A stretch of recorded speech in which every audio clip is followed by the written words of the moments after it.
The next segment is the Grand One Round, and may I now invite the chairpersons, Dr. Harsha Sachichandra and Professor Tushara Matthias on stage. Madam and Sir, over to you. Good morning to everyone and welcome to the Simcon 24. Now we are about to start the grand round, which has been an item in the agenda for the past so many years, and it has been very much looked forward to session as well.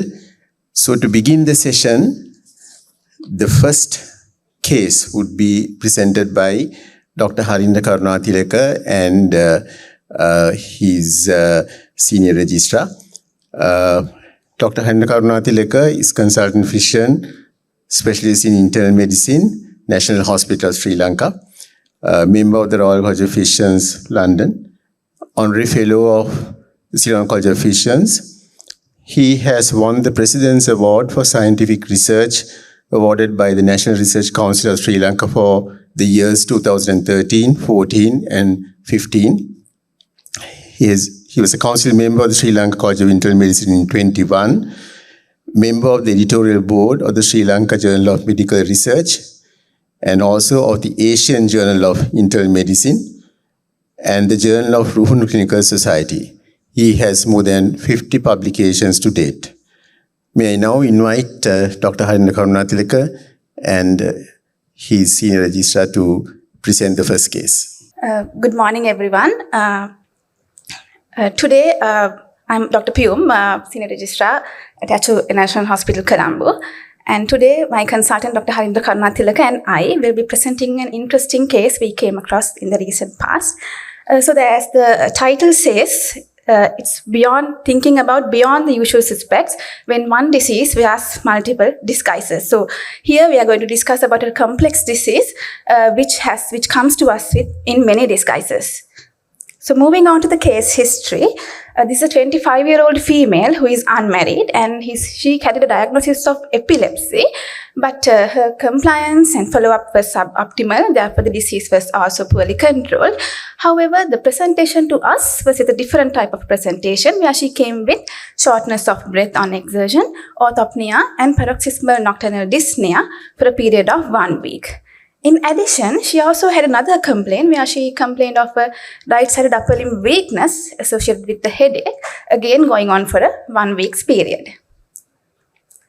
So she initially had some exertional shortness of breath, but by the time she was admitted, she had shortness of breath at rest as well, associated with orthopnea and paroxysmal nocturnal dyspnea.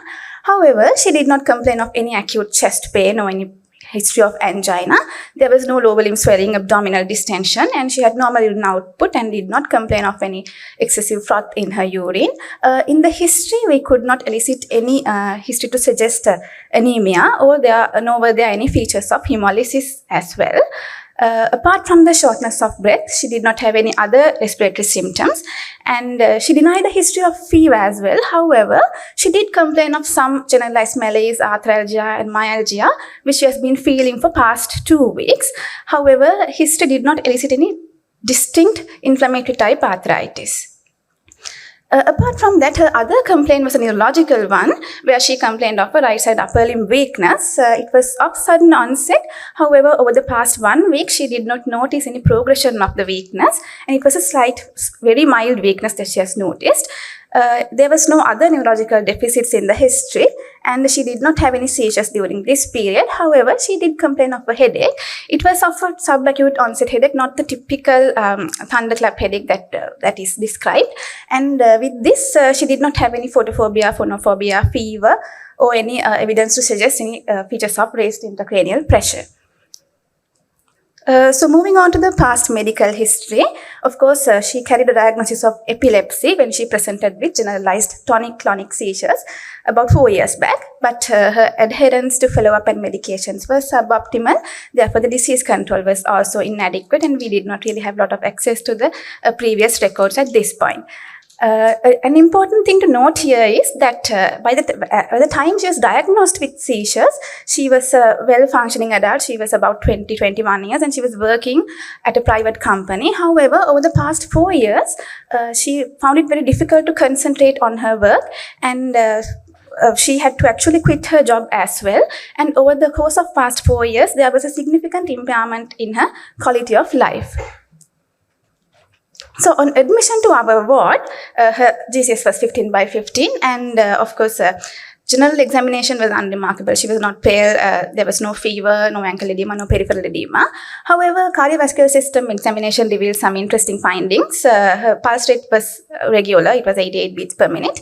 But interestingly, her blood pressure was elevated. It was 160/120. With some features of heart failure as well, elevated jugular venous pressure and bibasal fine crepitations and effusions on auscultation of lungs. But apex was not deviated. There was heart sounds were heard well. There were no cardiac murmurs, and there was no pericardial rub either.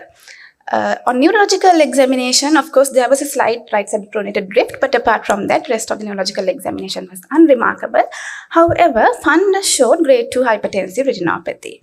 Rest of the examination was unremarkable. So now, here we have a young girl who is 25 years, who carried a past history of epilepsy. Now, clinically, it looks like she is in heart failure. So, a young girl whose heart is failing, and who also has some neurological symptoms as well, such as the past history of epilepsy, a neurological deficit now with the headache. So we were thinking of multiple possibilities at this point. Whether it was an infective cause was another one thought, because even though she did not have fever, she did have some arthralgia and myalgia in the background. So in that case, whether the epilepsy and hypertension part was separate, and this was whether it is an infective type of a myocarditis. Then we thought whether hypertension was the root cause of everything, whether this is a case of hypertension causing hypertension-mediated organ damage. In that case, because she is a 25-year-old girl, whether this is a case of secondary hypertension, which was another school of thought. Then came, because of the involvement of multiple organ systems, whether this is some kind of autoimmune rheumatic disease. So in that case, whether it's type of vasculitis, because we know vasculitis can cause it can cause strokes, it can cause hypertension, renovascular hypertension in form of renovascular hypertension, and it can cause heart failure as well. Or whether it's a case of systemic lupus erythematosus, again another disease that can have clinical manifestations across multiple systems. So then we took a closer look at our patient. We went into the history again. In the history, of course, she did have some arthralgia, but we could not elicit a typical inflammatory type arthritis. But she did have some non-scarring alopecia. But apart from that, in the history, we could not elicit any other connective tissue disorder features, such as we asked for any photosensitivity, any recurrent oral ulcers, it's myositis. Those features were not there in the history. And of course, at some point, she was told that she was having low platelet counts, but it was not properly followed up because of the suboptimal adherence. And at that point, it was attributed to drugs that she was on. And of course, we thought of a vasculitis, but in our clinical examination, there were no bruise. Blood pressure was equal on both arms, and she did not give a history of hematuria or limb claudication or any carotidynia. And our history and examination also did not reveal any cause of a secondary hypertension. And apart from that, she did have some neurological features such as seizures, headache, and poor concentration. So some cognitive symptoms were also there. And there were no overt psychiatric symptoms in the history as such. But over the course of the hospital stay, she did develop some certain depressive symptoms. So now, keeping our differentials in mind, we went on to investigate this patient. So in our basic investigations, we noticed that there was a low platelet count again. On admission, it was 84,000, but over the course of the hospital stay, it further dropped. But she did not have any other cytopenias. The rest of the counts were normal. And her creatinine levels were normal. However, we did notice a hypokalemia, again, which is an important and interesting finding in the background of a young onset hypertension. And then blood picture, of course, showed moderate thrombocytopenia with some large platelets. So in here, whether it's immune-mediated thrombocytopenia was another query that came up. But for our relief, there was no microangiopathic hemolytic anemia in the blood picture. And our inflammatory markers, interestingly, were almost normal. ESR was just 10 and CRP was only slightly elevated. Okay. So then we went on to assess her heart because the acute presentation was suggestive of a heart failure. So her ECG did not reveal any specific ischemic changes, but there was evidence of left ventricular hypertension. And interestingly, her troponin levels were positive. It was significantly positive with the cutoff of 0.016. Hers was 1.2 nanograms per milliliter. And echocardiogram, I'm sorry about this, echocardiogram actually showed a global hypokinesia with an ejection fraction of 30%. And of course, there was some impaired RV function as well, and left ventricular hypertrophy. And interestingly, there was a mild pericardial effusion as well. So then, because she had some neurological symptoms, we went on to investigate in that line as well. Her NCCT brain did not really show any significant abnormalities.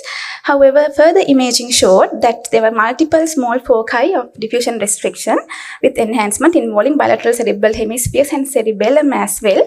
In the report, it was suggested whether it could be an infective etiology or something that is related to vasculitis, which is causing ischemia. CT venogram and cerebral angiogram were both normal, so there was no evidence of cerebral vasculitis in this patient. We discussed these reports with the radiology team as well. Then we went ahead with the CSF analysis, which was again essentially normal. There was normal protein levels, no cells. So infective etiology became a little unlikely at this point. So we did a few other investigations in the background of this failing heart. CPK levels were normal, thyroid functions were normal, ferritin levels were again normal. We did the dengue IgG, IgM also because she had a thrombocytopenia. We were wondering whether it's expanded dengue syndrome, which is again negative. And then we went ahead with the CT coronary angiogram to visualize the coronary arteries to see whether there's any coronary artery disease, which was again normal. So then other problem we had was this young onset hypertension. In that aspect, in our evaluation, we already had a hypokalemia, and we went ahead with, so I have summarized the investigations here. So our aldosterone-renin ratio showed a hypereninemic hyperaldosteronism. So because of that, we looked for any renovascular hypertension in form of a renal artery Doppler and CT renal angiogram both, which were again negative. So then CT abdomen also did not reveal any evidence of a renin-secreting tumor. So at this point, we have a failing heart failure with reduced ejection fraction and hypertension of young onset with the hypereninemic hyperaldosteronism, and also some neurological symptoms in the background with MRI changes. So with this thought, again, we came back to one of our original thoughts to see whether this could be any autoimmune rheumatic disorder. So we did a CT aortogram which did not show any vasculitis, and of course the CTCA also did not show any abnormalities. Then we went ahead with the ANA titer, which was positive with a titer of 1 in 160 with a speckled nuclear pattern. And anti-DSD and antibody levels were also positive with low complement levels. And UFR showed some proteinuria. And of course, we already had a thrombocytopenia, which could have been of immune etiology. Then we went on to investigate this renal involvement as well. So the SLE now has come to the picture, so we tried to find out whether this is lupus nephritis.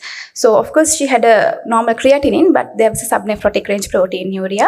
Renal biopsy unfortunately was suboptimal, but immunofluorescence report gave us a good idea. It showed almost a full house pattern with staining for IgG, IgA, IgM and C3 and C1q as well. Again, the neurological symptoms, we thought whether it could be neuropsychiatric SLE. So already she had seizures, and the headache, whether it could be a lupus headache, and also she had some neurological deficit and MRI evidence of that as well. And her lupus anticoagulant, which was performed later on, was also positive.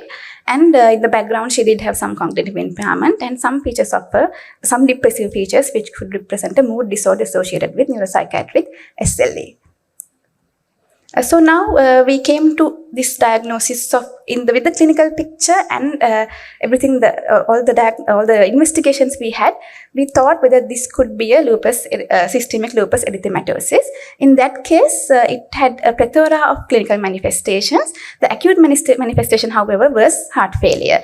So we came to a conclusion whether that this is a case of systemic lupus erythematosus, but so heart failure was caused, whether it was caused by lupus myocarditis, which is a very rare presentation of SLE, and of course there are features of neuropsychiatric SLE, lupus nephritis, hypertension, and likely antiphospholipid syndrome as well.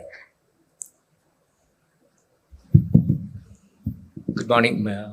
We selected this case because It's a fairly common condition SLE, but this girl presented with heart failure, which is an unusual first manifestation for SLE.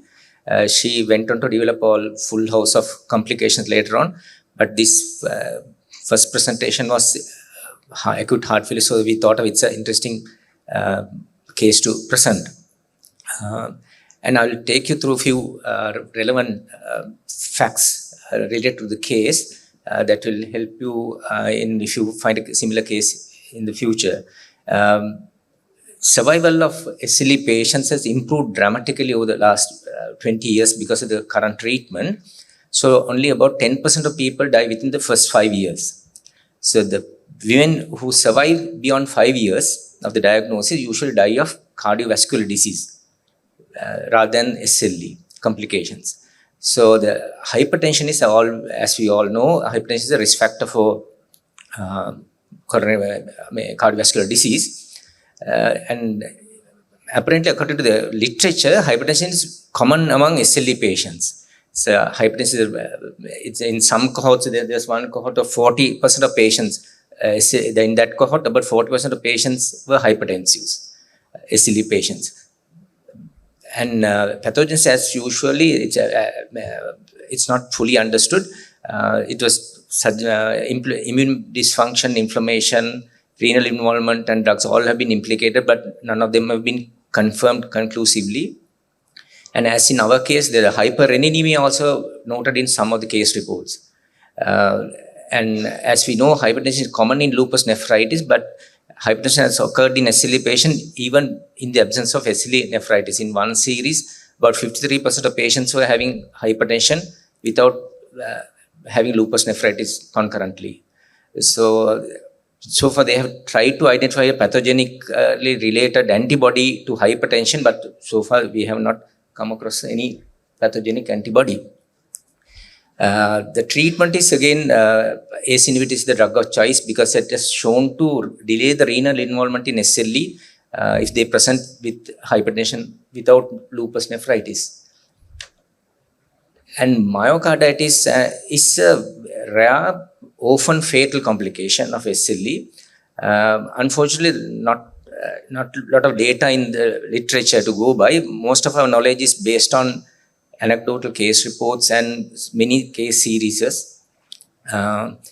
Usually, they present with similarly in a heart failure, but clinical prevalence is very low. In some case reports, some case series is less than 3%. But if you look at the postmortem case series, the prevalence is high, about 57% in one postmortem case series. Again, the pathogenesis is not very clear. Immune complex deposition and complement activation has been postulated but not confirmed. The diagnosis is usually gold standard is to get a myocardial biopsy, but the disease is usually patchy, so the sensitivity of the biopsy is less. Cardiac MRI is also difficult to do during acute stage. We failed to do it because patient was unable to lie flat for the procedure. So even the case reports available, most of them, they have done the cardiac MRI after patient recovered. The treatment is again high dose corticosteroid is the treatment of choice, but they are in the case series and the case reports, they have tried a different form of treatment.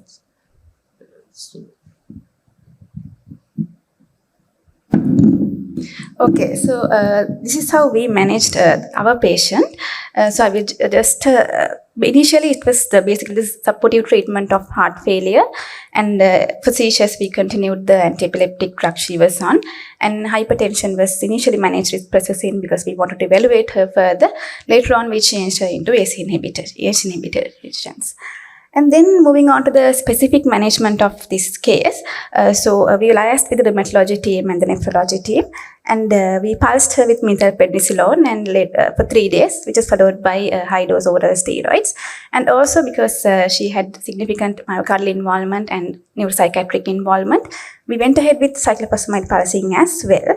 And of course, we started her on CQ. And because of the APL positivity, we started her on anticoagulation with porphyrin as well. So in our follow-up, we actually witnessed marked clinical improvement following this specific treatment.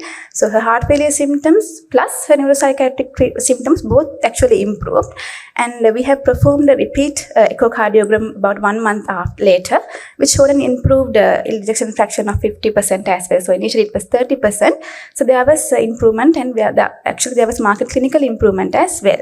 So cardiac MRI, as said, we were not able to perform it at the acute stage because patient found it very difficult to lie flat. We were only able to perform it later on, about 1.5 months later. At that point, the cardiac MRI actually was reported as normal. And also, there was significant improvement of neuropsychiatric symptoms as well. So that actually concludes this case that we intended to discuss today. So thank you very much for your kind attention and engagement, and I hope this presentation has provided you with some valuable insights in managing this complex disease with many disguises. Thank you. Thank you, Dr. Harindra and Dr. Piyum, for that excellent discussion of a difficult case. Any questions from the audience?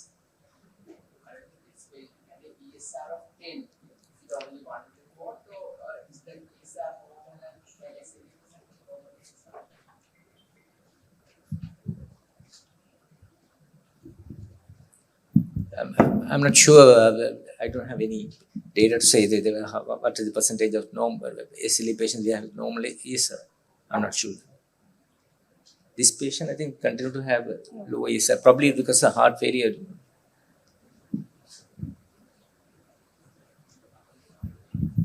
Any other questions? Just a thought.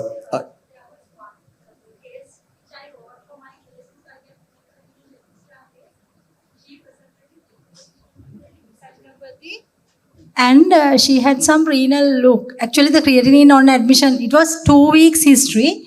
And that patient, I can very well remember, ESR was normal throughout. Later on, renal biopsy was confirmed as crescentic glomerulonephritis. I think she passed away later. That was in 2000, I think about 20 years, more than 10 years ago. That patient ESR was normal, and that referral, I think, showed there was some percentage where ESR can be normal throughout. Can Hashini, ESR can be raised later on? Have you all follow up this patient and then the subsequent ESR been raised? No idea. Throughout the admissions, her ESR was normal, sir. Later on, actually, her disease activity also went down, so the ESR was anyway normal, sir. Right, thank you. Yeah, yes, sir.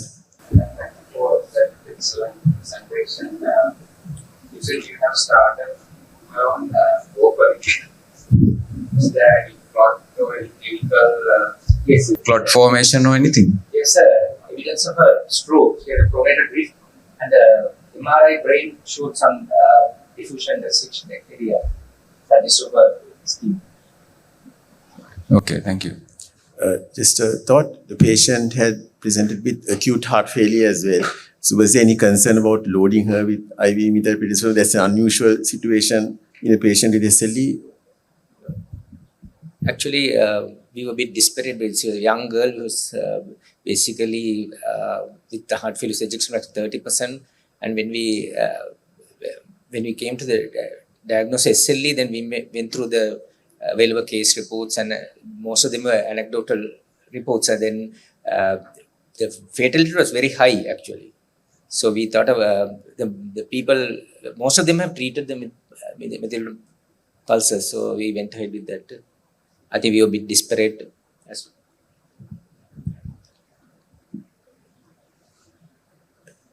Okay, in the absence of any further questions, I must thank Dr. Harindra and Dr. Piyum for that excellent presentation, and thank you. I must thank the audience for the excellent discussion as well.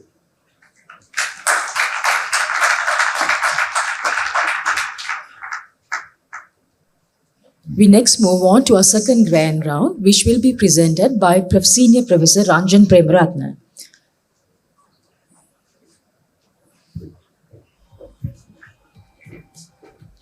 Professor Ranjan Premaratna is a professor in the Department of Medicine, University of Kelaniya.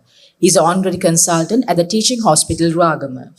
He is the head of the Rickettsial Disease Diagnostic and Research Laboratory at the Faculty of Medicine, University of Kelaniya. He graduated from the University of Colombo in 1992 and obtained MD in 1998. He has special interest in tropical infections and obtained training in tropical medicine in UK and an advanced rickettsial disease diagnostic at the CDC Atlanta, Georgia, USA. He delivered invited lectures on clinical and epidemiological aspects of rickettsial infections at Federation of Infectious Societies, Manchester, UK, International Congress of Infectious Diseases, Hyderabad, India, and Thailand, at International Society of Travel Medicine, Washington, D.C., USA. He has authored The Rickettsial Diseases e-chapter for the textbook of medicine by Kumar and Clark and the textbook Clinical Cases in Tropical Medicine. He is a lecturer in the MSc course on Clinical Management of Tropical Diseases at the Charite University, Berlin, Germany. He has 4 rations, many awards, and more than 100 publications in index journals and more than 200 presentations to his credit. The case will be presented by Dr. Sameera Samarasekara, the registrar of the unit. Thank you, chairpersons, for that very kind introduction.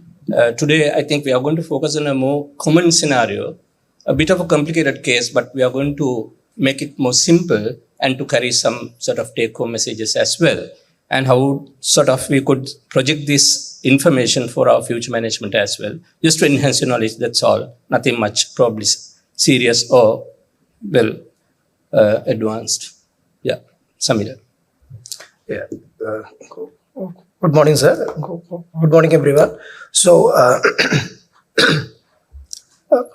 we have a case of a 50-year-old female who's mother of 2 children from Negombo, who's working as a beautician. She's having diabetes mellitus for 15 years duration with poor control and most of the complications. And she's on oral hypoglycemic drugs as well. She's having an extensive past medical and surgical history, which extending from 2019. So I would start with the past medical history. She had recurrent episodes of dysuria treated as pyelonephritis with partial or no response. And initially she had E. coli isolations repeatedly, but treatment durations were not available at the time of admission. And later there were sterile cultures. And finally she had positive for MTB. She had a positive culture for Mycobacterium tuberculosis, and which is treated for 6 months duration with category 1 treatment. And repeat urine cultures following the completion of the treatment shows Mycobacterium other than tuberculosis bacterial growth, which is not treated at that time. And she's having extensive past surgical history as well from 2019 to 2021.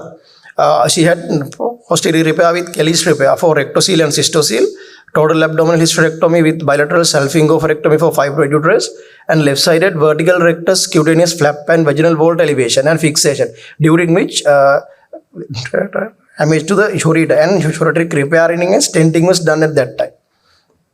So from 2021 to 2023, patient was clinically well, and then she developed urinary incontinence with dysuria. And the UFR showed at that time, the UFR shows pus cells of fieldful pus cells, and culture was sterile. And ultrasound abdomen shows left-sided infected obstructive system. With the opinion of the GU team, they have done a CTI view which shows left-sided ureteric wall with periureteric stranding and soft tissue mass around the lower ureter extending to the bladder. They have queried whether post-TB changes with bacterial infection and treated with antibiotics. She has started with IV meropenem, and the records were not found at that time. In July 2023, again, she was readmitted to the GU team due to severe left-sided abdominal pain, fever, and rigors, treated for left-sided infected obstructed PU system. So later suspected of having relapsing renal TB, and she was restarted with category 1 treatment with respiratory opinion. In the same admission, she has undergone PCN insertion, and she was pending CECD abdomen, chest and pelvis in September 2023. So the summary up to now is we are having a patient with poorly controlled diabetes with complications, and she had multiple episodes of UTIs, and some episodes were treated as pyelonephritis as well, and she has treated as renal TB on confirmation. She was treated with category 1 treatment, and there were multiple pelvic surgeries and ureteric damage and stenting with unhealthy left ureter and complications. She was restarted with antitubercular treatment on suspicion of recurrence. She was started with category 1 treatment.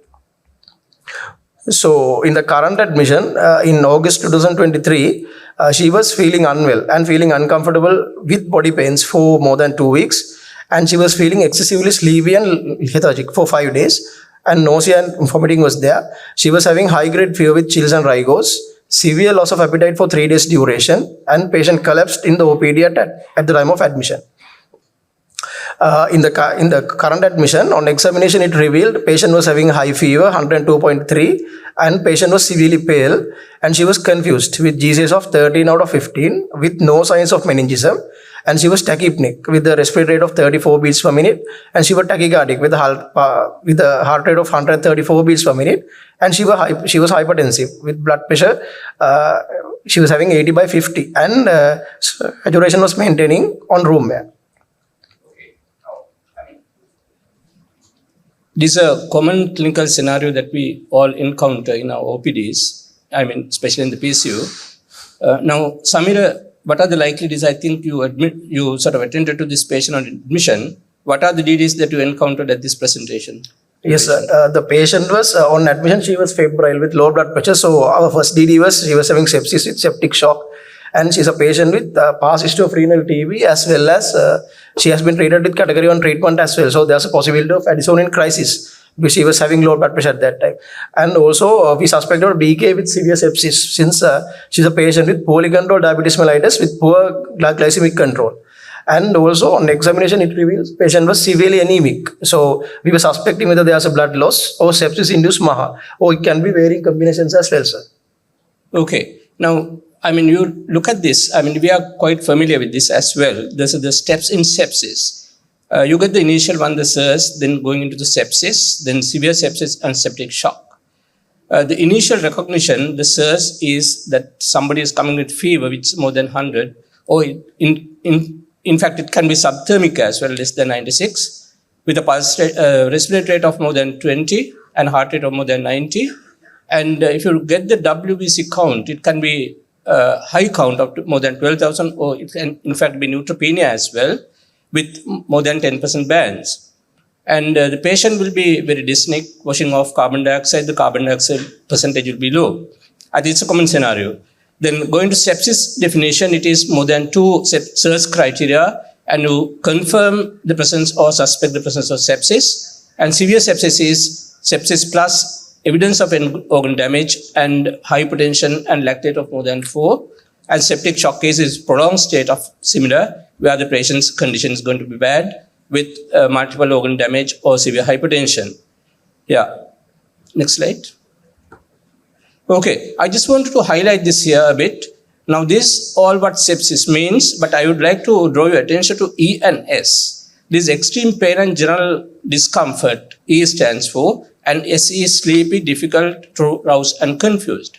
When we treat patients in the ward, we sometimes come across these patients who are on treatment for sepsis. They complain of severe body aches and pain, sometimes they excessively sleepy and so on. We have had encountered these similar patients. And in fact, this patient had been having this illness which going on for a long time, and this patient had these symptoms. If you go to the history of this patient, you will appreciate. Next slide. Yeah, was unwell and feeling uncomfortable and pain for about 2 weeks, and feeling excessively sleepy and lethargic for 5 days. Probably she must have had ongoing low-grade sepsis in her. The take-home message is, if somebody is having similar manifestation that you are managing with sepsis, don't ignore them. Just at least do a blood gas, you will come to the diagnosis. So it is one important message which I wanted to convey with this presentation. Yeah, the next one. Of course, when you are recognizing septic shock, I think you all may be familiar, right? This is the initial stage, the hyperdynamic state, the warm shock, where the patient will have warm extremities, bound impulse, tachycardia, tachypnea, confusion, and flushed skin, and so on. Right. Okay, Sameera, now can you explain why did you think about adenosine crisis in this patient? So, actually, sir, the patient had past history of renal TB, so there's a risk of having adrenal TB as well, and the patient was on antitubercular treatment, especially on rifampicin. So when we are considering the rifampicin versus steroids, so rifampicin, it increases the cortisol metabolism and it shortens the T half and it increases its clearance and reduces serum cortisol levels as well. So there's a risk of hypoglycemia, hyponatremia, as well as adrenal crisis when adrenal function is already low. So when we are revisiting to the history, so we are having a patient who was feeling unwell and feeling uncomfortable and with pain for 2 weeks and feeling excessively sleepy and lethargic for 5 days duration with nausea and vomiting. And the patient collapsed in the OPD admission. Okay, right. What are the investigations you requested at the ETU level? So actually, sir, the patient is admitted with severe high-grade fever with low blood pressure. So we attend the patient as a medical emergency, sir. So we obtain arterial blood gas, full blood counts with blood picture, RBS, ECG, blood cultures and urine cultures, random cortisols, renal functions, liver functions, clotting profile and ultrasound abdomen as well. So the investigation we have obtained at the EDU, which shows the ABG showed metabolic acidosis, a pH of 6.68, PCO2 of 12.6, PO2 of 9.6, low bicarb of 10 and lactate plus high 3.1 with high anion gap of 90. And the sodium was low, it was 130 with marginally high potassium of 5.4 and low glucose of 48 milligrams. The initial full blood count shows there's a neutrophilic leukocytosis of WBC count of 38,000 and patient was severely anemic. HB was 4.8 with MCV of 81 and low platelet count was also there with high serum creatinine of 216 and the initial UFR showed albumin of 4 plus with moderately fieldful pus cells and red cells. And she was severely hypoalbuminic as well with albumin of 1.9 and CRP was high 297 with high ESR of 92. Since the patient is a severely immunocompromised patient, we have sent the melioidosis antibodies. Later it came as 1:40, which is insignificant. And the blood cultures were sterile and urine culture showed Enterococcus species.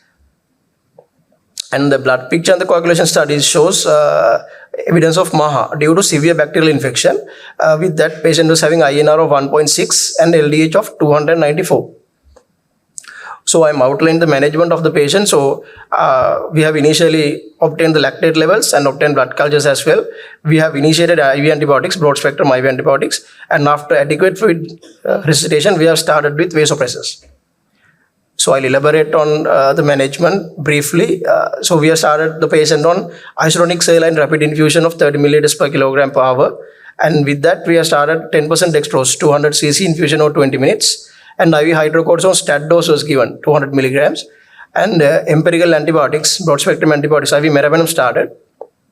And after adequate fluid resuscitation, we have started IV vasopressors, IV noradrenaline, infusion with a rate of 0.5 micrograms per kilogram per hour. And we transfuse her with blood and we manage the MAHA as well. Okay, I mean, if look at the rationale for fluid administration. I mean, this is something that we should be fully conscious about what we are doing. Because you have got a patient who is probably at the verge of death. So the first task is to, can you go to the previous slide? Yeah, patient rescue. Then you have got minutes for that. So you need a very, very rapid resuscitation of that patient at that time. Then the organ rescue, where of course that is optimization of your fluids, that is over hours. Then you have to do the organ rescue that goes for about days, because sometimes we may miss these parts in the management. Then you have got the evacuation phase or the organ recovery phase where you have to go for about several weeks. So this is the plan. And of course, I mean, when you face with a patient, the patient may be fluid depleted or fluid overloaded or maybe normovolemic. So if you find that the patient is fluid depleted, of course, you have to just keep on pushing the fluids until you get the parameters correct. That is the systolic blood pressure and the MAP and the lactates are going to go down. I mean, if that is achieved, then you can stop the fluids, or else if this is not achieved, well, the patient is now being fluid overloaded, you can stop the fluids, or then you can switch on to vasopressors. Then the other one is a normovolemic patient. Of course, again, similar, if the patient's parameters are not met, then you can't give, you can try a little bit of fluid challenge, or else then you have to go for maintenance fluids and vasopressors, or else then the patient is achieving this, then you stop the fluids and you can go for the simple maintenance. Yeah. So how do you sort of decide on adequacy of fluids in these patients? Now I put this into the flow. What is I know these three things that you can do for these patients: urine output monitoring, central venous pressure monitoring, IV cholesterol, and passive leg rest test. What are the things that you may select here? What is the best? Sameera, what is the best that you think? So I think, sir, the passive leg rest is a good option, sir. Okay, so this that we are not very familiar with, but this is the common practice that has to be done, which saves lives. I think this college is doing a lot of point-of-care ultrasonography, and today's ultrasonographic machines are capable of doing this test. So I think is something that we can move forward with. So this that initial step is that you are going to put the patient in recumbent position, and you get the parameters: cardiac output, systolic stroke volume, and the systemic vascular resistance. Then you put into the sort of legs in 45 degrees. Then you make the same measurements at 30, 60, and 120 seconds. Then you again prop up the patient and get at 120 with a fluid challenge then, or say about 100 to 200 ml fluid. Then you reassess the parameters at 120 seconds. This is a simple test. I mean, you get the proper equipment. Okay, so how we are going to interpret this is, if your cardiac output, the stroke volume is going to be like in the red line, then you don't need to give any fluids. But if it's racing like in the blue line, then you have to give fluids for the patient. Okay, so decision on the fluids and no vasoactive medications when the MAP is low and the systolic blood pressure is low and any other complications is, go to the other slide.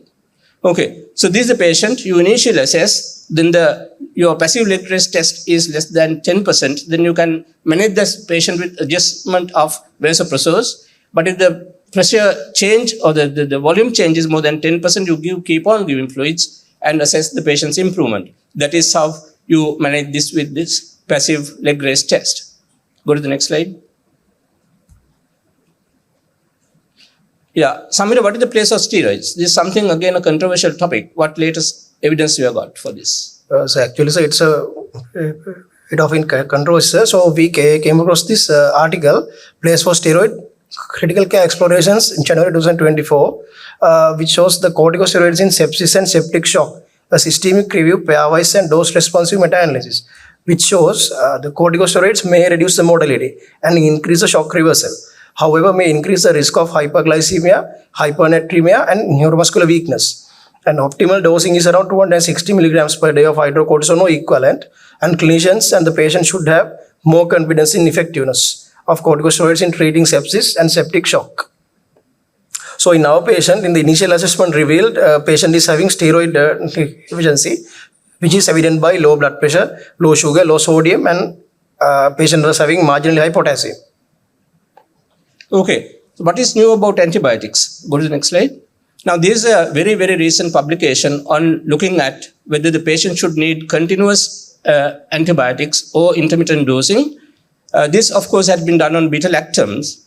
This is a beta-lactam infusion group, that's a BLINK-3 trial, a well-controlled, open-label, randomized trial in 104 ICUs around 7 countries. What they had suggested or highlighted is among adults in the intensive care unit who had sepsis or septic shock, use of prolonged beta-lactam antibiotics infusions was associated with a reduced risk of 90-day mortality compared to intermittent infusions.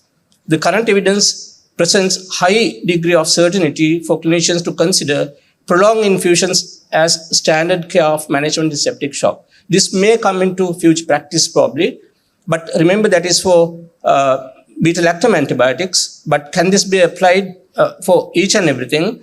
The issue is the things to address in future, the feasibility and the cost effectiveness, because we have to use higher doses of antibiotics. And nursing time, of course, it will be less, so that will be reassuring. But again, drugs like meropenem, which is commonly used, has a short half-life. When it comes to room temperature, we might not be able to use that. Then with intermittent dosing, there can be emergence of antibiotic resistance. Next slide. Okay, so the management of sepsis in our patient, some of the important thoughts. We have got enterococcus species. What is the significance? Of course, if you get enterococcus species in blood culture, that is significant and you need to treat that. But if it's urine culture in a patient who has got a lot of antibiotics into the system, this may be ignored and passed as not a bacteria to be treated. However, if we look at the enterococcus species. It's a nosocomial, multi-drug resistance, and carries gut. You have to think about whether there's an associated gut pathology as well, but it accounts to less than 20% of oral infections. Next one. Okay, the issues with enterococcus species is it has the ability to grow in extreme environments, is an intrinsic and multi-drug antibiotic resistance. It forms a biofilm around it, and therefore it evades the virulence as well as the defense mechanisms of the host, as well as it can attract other organisms to live with that, like E. coli, and you can get multiple cultures and multiple drug resistance as well. So this is something that is unique to this organism, and you have to be careful when you are treating them. Next slide. Yeah, Sameera, back to the patient if you can discuss from there. So yes, sir. So our patient was having multiple problems. So issues for the subsequent management were the patient was complaining of severe abdominal pain with guarding. So we suspected that the patient is having intra-abdominal sepsis, and she was having reduced urine output with rising serum creatinine. So there was a possibility of prerenal AKI as well as worsening of the previous obstructive uropathy. And she was severely anemic. So we were suspecting that the patient is having sepsis-induced MAHA, which is confirmed after the blood picture, and whether she is bleeding as well. And we managed the diabetes. So we done a CECT abdomen and pelvis with the opinion of the renal team as well, which shows large retroperitoneal collection extending from the left-sided posterior perineal space into the left-sided iliac fossa with fistulous connection with descending colon. Non-renal TB with focal involvement in the upper and lower poles of the left kidney with contrast spillage into the collection through a minor calyx of the lower pole. So our action plan was, since the patient was having so many medical and surgical problems, so we call upon MDT meeting where we plan to have hemodialysis. We continued it for 4 cycles, and we changed the IV antibiotic into IV vancomycin since enterococcus urine culture with colonic fistula, and we were thought of nephrectomy since the patient is having this scarred kidney for a long time. So before the nephrectomy, we have done a DTPS scan to justify the decision. However, it shows the functionality of 33% in the left kidney, and right kidney was having 67%. And we created a defunctioning colostomy to decontaminate the left-sided ureteric system and for healing of the periureteric pelvic collection. So the outcome was, after this management, the subsequent management, patient serum creatinine gradually came down to the baseline and the urine output improved, and patient was he was in the ICU for a few days, and patient was having a critical illness myopathy. So we started physiotherapy for that, and we kept the colostomy and PC until the complete recovery. Okay, so this ends our case. There are some issues which we really wanted to highlight here, the latest knowledge and the things that we can improve in the management of sepsis in our setting. A very common scenario, and I think Ganak is there in the audience. I think you all are doing point of care ultrasonography.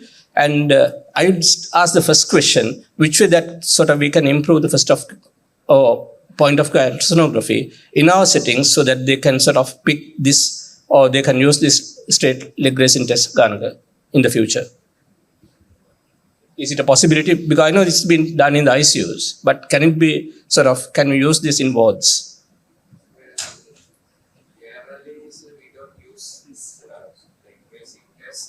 Patients are quite ill and sick, but as you said, we often use focus. We can use the IVC collapsibility and to make a diagnosis of fluid status, and then it can be used for the same purpose when you repleting them with the fluids also, whether it's get distended, how the cardiac functions and everything can be assessed through the point of care sonography. That's what we do generally. Yeah, now this had been the understanding. Now, if you are going for the future, probably we have to think about this test, because the latest ultrasonographic machines are equipped with Doppler ultrasonography as well. So probably, this is the best test at any serious illness, even with severe cardiac failure, severe right-sided. This has been practiced elsewhere. So this is something that we should think of starting through your college probably in the future. Yeah?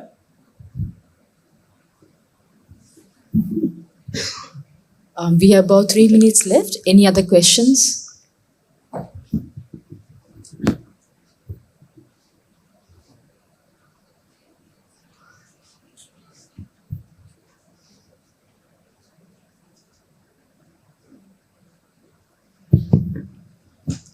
Well, I think the reason why I selected this case over many other sort of very complicated cases that we have managed in our ward, I mean, this is a simple one, as I said initially, but even if it looks simple, our management is not on the dot. Because this carries a lot of monitoring of this patient. I mean, it's extremely difficult in a very busy ward. But if you can sort of incorporate the current equipment that we have, and at least some sort of extra care for these patients, probably we might be able to think about managing them properly. And in addition, the antibiotic utilization in the future is evolving. The ways that we can infuse, what are the antibiotics that we can use. I mean, we are using very blind antibiotics, and probably sometimes they are nephrotoxic, because sepsis has a problem with organ damage by itself. And if you use nephrotoxic or whatever other drugs, then we are putting the patient into more complications. So to be extremely careful. And if you get a proper understanding of these illnesses, I think we can improve. It's like dengue shock again. I mean, patients keep on leaking. So you have to match the fluids. So it has to be thought of, right? We are very careful for dengue shock management. That is continuous leaking, we are monitoring and so on. But shock patients are the similar pathogenesis. They keep on leaking. So to match them. That is why continuous infusion of antibiotics is also important, just to maintain the minimum inhibitory concentration in the blood, rather than intermittent dosing. Her pH had been 6.68, as you said. Has something been done at that point to bring it up? No. The pH was 6.68. Yeah. Was something being done? Bicarbonate, has it been given? Well, I think we have not elaborated the full management here, because we have skipped some of the steps just to get the main point. But I mean, if you're talking about the acidosis, your fluid resuscitation itself can improve acidosis. It's not necessary you need to do that. But once you do the fluids, well, I mean, the patient is severely acidotic, yes, then you have to go with the bicarbonates. Unfortunately, today we don't have IV bicarbonate in our wards. So that is the other problem. So you can give IV fluids and see whether the patient is improving, and then go ahead with it. So, I mean, it's very difficult sometimes, the management in the proper care. I mean, when you think about the best of the care, given the situation of the country as well, but with the limited resources and availability that we have to struggle with these patients in our setting. So in line of antibiotics, just one question. Now we always think about, do we give the full dose on, or do we adjust the antibiotic for the renal clearance? Well, we have to adjust sepsis on the renal clearance, especially if you are going on something like meropenem. You have to switch on to that. Well, I mean, again, as I said, I mean, continuous infusion of meropenem is still debated, whether we can give it or not. But if that can be done, then probably we can go for it. And providing you are giving the fluids, if you can prevent the renal function, deterioration of renal functions as well. So all these have to be monitored very, very carefully. But the thing is, I mean, we don't have facilities for to measure the antibiotic levels as in our setup. We are just giving it. So we don't know whether it has caused anything, or whether it's leaked out, or whether whatever that we give have any effect or whatever. Sometimes we are not sure about the standards of antibiotics as well. Lot of things, but well, I mean, you have to face the challenges. In the interest of time, I would like to thank Dr. Sameera and Prof. Premaratna. I would now invite my co-chair, Dr. Harindra Karunatilake, to present the certificates. First, to Professor Ranjan Premaratna.